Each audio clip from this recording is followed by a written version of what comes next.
The Beast in the Cave by H.P. Lovecraft. The horrible conclusion which had been gradually intruding itself upon my confused and reluctant mind was now an awful certainty. I was lost, completely, hopelessly lost in the vast and labyrinthine recess of the mammoth cave. Turn as I might, in no direction could my straining vision seize on any object capable of serving as a guidepost to set me on the outward path. That never more should I behold the blessed light of day, or scan the pleasant hills and dales of the beautiful world outside, my reason could no longer entertain the slightest unbelief. Hope had departed, yet, indoctrinated as I was by a life of philosophical study, I derived no small measure of satisfaction from my unimpassioned demeanour. For although I had frequently read of the wild frenzies into which were thrown the victims of similar situations, I experienced none of these, but stood quiet as soon as I clearly realized the loss of my bearings. Nor did the thought that I had probably wandered beyond the utmost limits of an ordinary search cause me to abandon my composure even for a moment. If I must die, I reflected, then was this terrible yet majestic cavern as welcome a sepulchre as that which any churchyard might afford, a conception which carried with it more of tranquillity than of despair. Starving would prove my ultimate fate, of this I was certain. Some, I knew, had gone mad under circumstances such as these, but I felt that this end would not be mine. My disaster was the result of no fault save my own, since unknown to the guide I had separated myself from the regular party of sightseers and, wandering for over an hour in forbidden avenues of the cave, had found myself unable to retrace the devious windings which I had pursued since forsaking my companions. Already my torch had begun to expire. Soon I would be enveloped in the total and almost palpable blackness of the bowels of the earth. As I stood in the waning, unsteady light, I idly wondered over the exact circumstance of my coming end.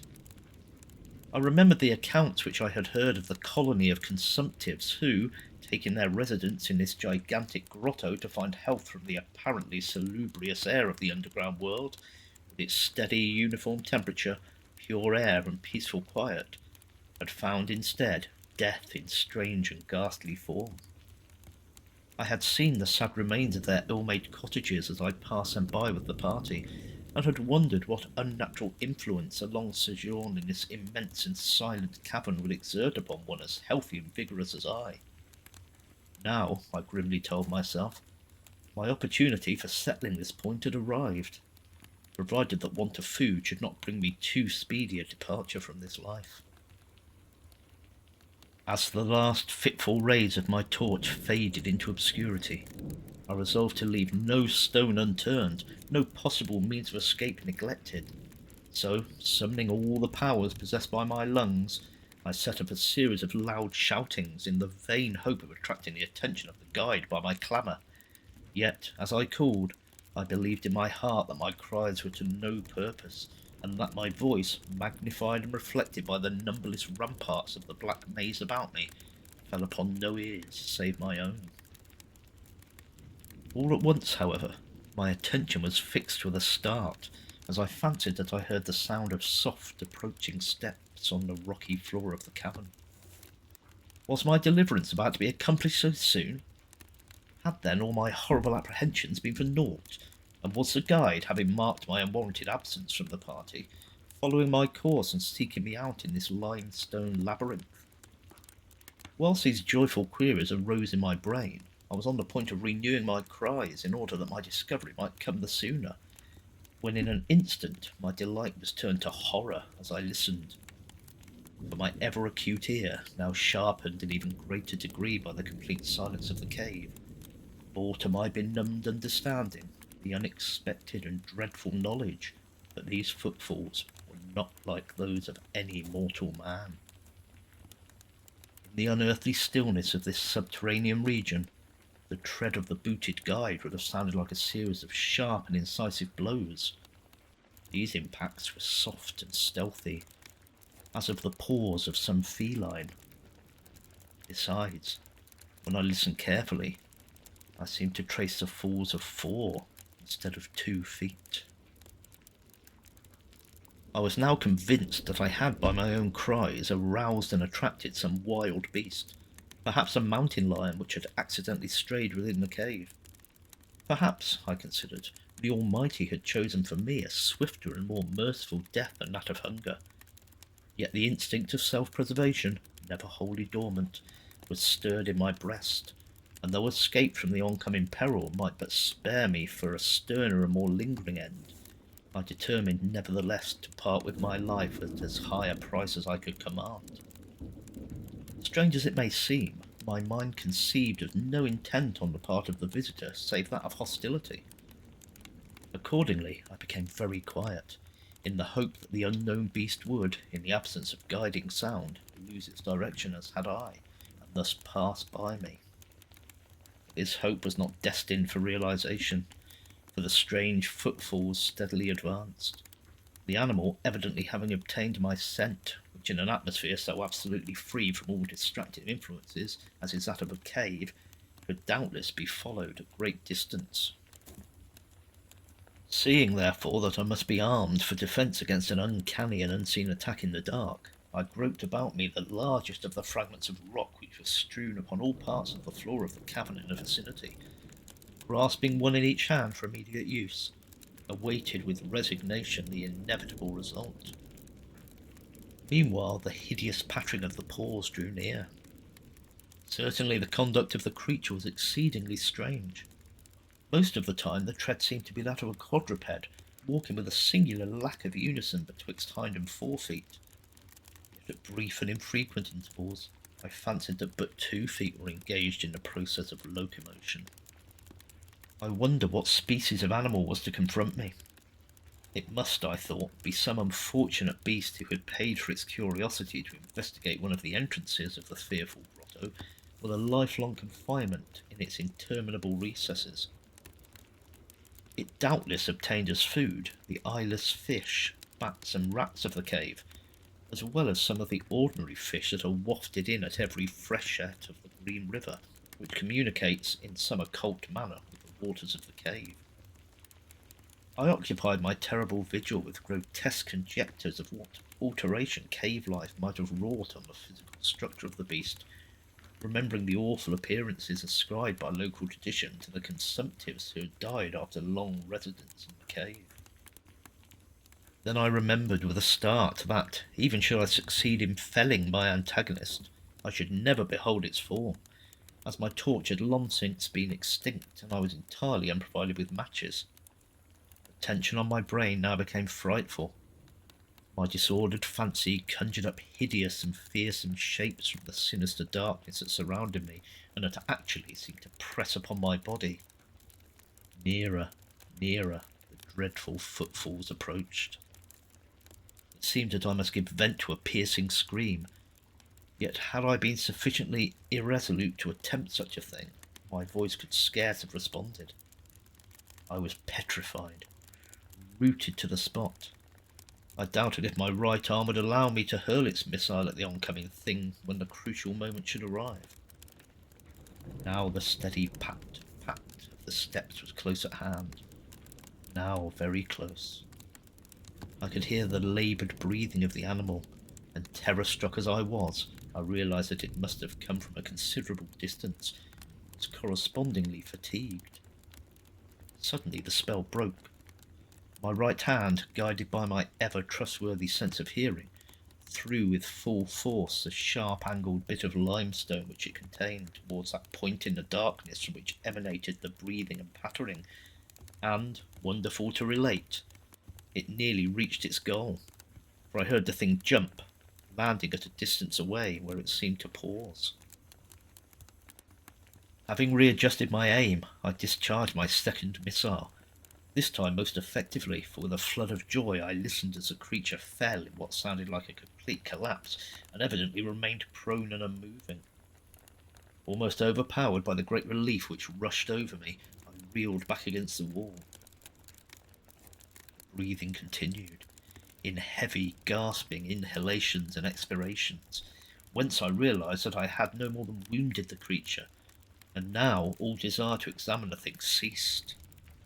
At last, something allied to groundless, superstitious fear had entered my brain, and I did not approach the body, nor did I continue to cast stones at it in order to complete the extinction of its life. Instead, I ran at full speed in what was, as nearly as I could estimate in my frenzied condition, the direction from which I had come. Suddenly I heard a sound, or rather a regular succession of sounds. In another instant they had resolved themselves into a series of sharp metallic clicks. This time there was no doubt. It was the guide. And then I shouted, yelled, screamed, even shrieked with joy as I beheld in the vaulted arches above the faint and glimmering effulgence which I knew to be the reflected light of an approaching torch. I ran to meet the flare, and before I could completely understand what had occurred, was lying upon the ground at the feet of the guide, embracing his boots and gibbering, despite my boasted reserve, in a most meaningless and idiotic manner, pouring out my terrible story, and at the same time overwhelming my auditor with protestations of gratitude. At length I awoke to something like my normal consciousness. The guide had noted my absence upon the arrival of the party at the entrance of the cave, and had, from his own intuitive sense of direction, proceeded to make a thorough canvass of by-passages just ahead of where he had last spoken to me, locating my whereabouts after a quest of about 4 hours. By the time he had related this to me, I, emboldened by his torch and his company, began to reflect upon the strange beast which I had wounded but a short distance back in the darkness, and suggested that we ascertain by the flashlight's aid what manner of creature was my victim.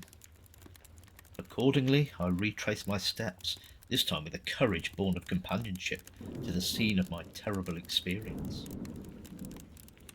Soon we descried a white object upon the floor, an object whiter even than the gleaming limestone itself. Cautiously advancing, it gave vent to a simultaneous ejaculation of wonderment, for of all the unnatural monsters either of us had in our lifetimes beheld, this was, in surpassing degree, the strangest. It appeared to be an anthropoid ape of large proportions, escaped perhaps from some itinerant menagerie. Its hair was snow white, a thing due no doubt to the bleaching action of long existence within the inky confines of the cave, but it was also surprisingly thin, being indeed largely absent save on the head, where it was of such length and abundance that it fell over the shoulders in considerable profusion. The face was turned away from us, as the creature lay almost directly upon it. The inclination of the limbs was very singular, explaining, however, the alternation in their use which I had before noted, whereby the beast used sometimes all four, on other occasions but two for its progress. From the tips of the fingers or toes long rat-like claws extended. The hands or feet were not prehensile, a fact that I ascribed to that long residence in the cave which, as I before mentioned, seemed evident from the all-pervading and almost unearthly whiteness so characteristic of the whole anatomy. No tail seemed to be present. Respiration had now grown very feeble, and the guide had drawn his pistol with the evident intent of dispatching the creature, when a sudden sound emitted by the latter caused the weapon to fall unused. The sound was of a nature difficult to describe. It was not like the normal note of any known species of simian, and I wonder if its unnatural quality were not the result of a long continued and complete silence, broken by the sensations produced by the advent of the light. A thing which the beast could not have seen since its first entrance into the cave. The sound, which I might feebly attempt to classify as a kind of deep-toned chattering, was faintly continued. All at once a fleeting spasm of energy seemed to pass through the frame of the beast. The paws went through a convulsive motion and the limbs contracted.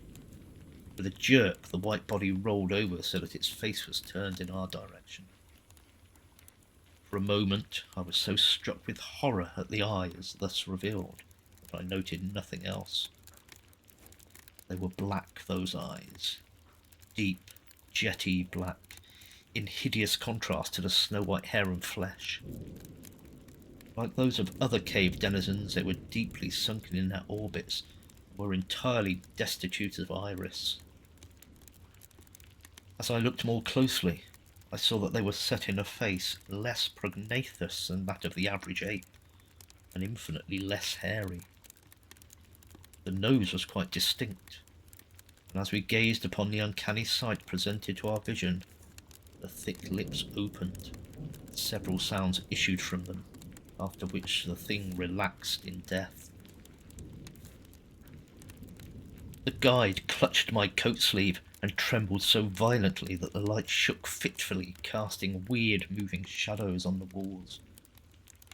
I made no motion, but stood rigidly still, my horrified eyes fixed upon the floor ahead. The fear left, and wonder, awe, compassion, and reverence succeeded in its place, for the sounds uttered by the stricken figure that lay stretched on the limestone had told us the awesome truth. The creature I had killed, the strange beast of the unfathomed cave, was, or had at one time been, a man.